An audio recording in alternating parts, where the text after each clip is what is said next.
बिस्मिल्लाहिर्रहमानिर्रहीम अस्सलाम वालेकुम।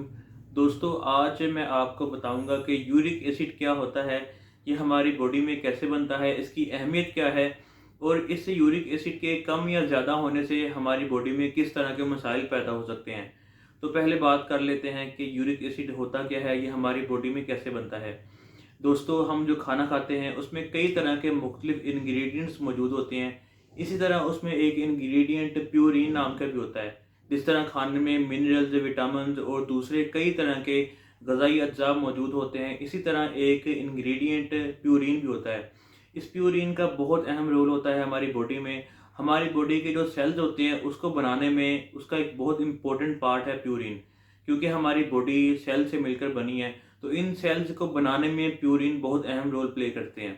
तो जिस तरह हम खाना खाते हैं वो डाइजेस्ट होता है और उसका मेटाबॉलिज्म होता है, इसी तरह इन प्यूरिन्स का भी मेटाबॉलिज्म होता है। तो जिस तरह खाने में दूसरे ग़िज़ाई अज्जा का मेटाबॉलिज्म होता है, उसके नतीजे में कई तरह के वेस्ट मटेरियल जैसे यूरिया, क्रिएटिनिन प्रोड्यूस होते हैं।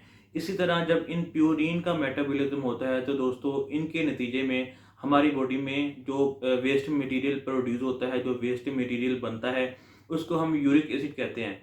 तो इस तरह हमारी बॉडी में यूरिक एसिड बनता है। तो दोस्तों, यूरिक एसिड की हमारी बॉडी में बहुत अहमियत है, ये बहुत अहम रोल प्ले करता है और इसकी ज़रूरत हर वक्त हमारी बॉडी को रहती है, क्योंकि ये एक तरह का एंटीऑक्सीडेंट होता है जो हमारी बॉडी को कई तरह की बीमारियों से, कई तरह की इन्फेक्शन से बचाता है। और ये हमारी जो क़ुव्वत मुदाफ़त होती है, जो हमारा इम्यून सिस्टम होता है, उसको ताकत देता है, हमारे मसल्स को ताकत देता है, हमारी दिमाग को ताकत देता है। लेकिन इसकी जो वैल्यू है वो दोस्तों नॉर्मल होनी चाहिए। अगर इसकी नॉर्मल रेंज की बात की जाए तो वो है दोस्तों 3.5 मिलीग्राम पर डेसीलीटर से 7.2 मिलीग्राम पर डेसीलीटर तक। ये इसकी नॉर्मल रेंज होती है, ये इस रेंज के अंदर ही रहना चाहिए।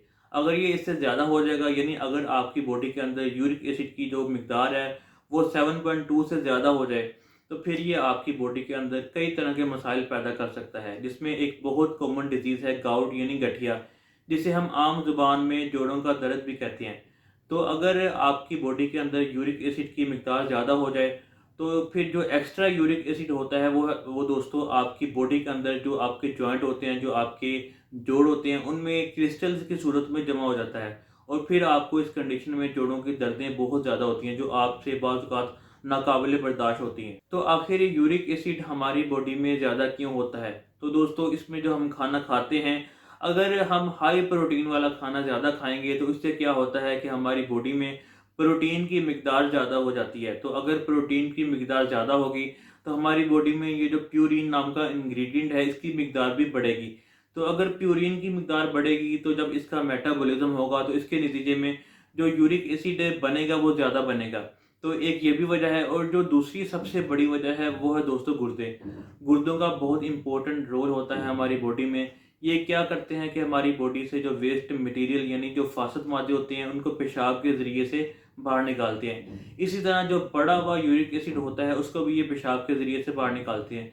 लेकिन अगर इन गुर्दों में कोई ख़राबी आ जाएगी, इनकी वर्किंग एफिशिएंसी वो कम हो जाएगी, तो इसके नतीजे में ये अपना प्रॉपर काम नहीं करेंगे और प्रॉपर तरीके से हमारी बॉडी से वेस्ट मटेरियल को पेशाब के ज़रिए से बाहर नहीं निकालेंगे। तो दोस्तों, इस कंडीशन में भी आपकी जो बॉडी का जो यूरिक एसिड है वो ज़्यादा हो सकता है। तो इसीलिए यूरिक एसिड का दोस्तों हमारी बॉडी में एक नॉर्मल रेंज में रहना बहुत ज़रूरी है, ताकि हमें किसी तरह की कोई मुश्किल का सामना ना करना पड़े और हम सेहतमंद रह सकें। लेकिन अगर दोस्तों किसी भी वजह से आपकी बॉडी के अंदर यूरिक एसिड लेवल ज़्यादा हो जाए, तो फिर दोस्तों इसका होम्योपैथिक में बहुत शानदार और कामयाब इलाज मौजूद है।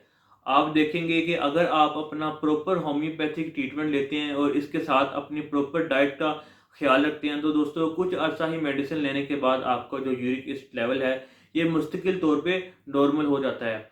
तो यूरिक एसिड के इलाज से रिलेटेड दोस्तों मेरी एक डिटेल्ड वीडियो मौजूद है, उसका लिंक आपको डिस्क्रिप्शन में मिल जाएगा। आप वो वीडियो जाकर देख सकते हैं और अपने यूरिक एसिड लेवल को मुस्तकिल तौर पे नॉर्मल कर सकते हैं। तो दोस्तों, उम्मीद है अब आपको समझ आ गया होगा कि यूरिक एसिड क्या होता है, ये हमारी बॉडी में कैसे बनता है और इसकी क्या अहमियत है हमारी बॉडी में। तो दोस्तों, मिलते हैं अगली वीडियो में, तब तक के लिए अल्लाह हाफ़िज़।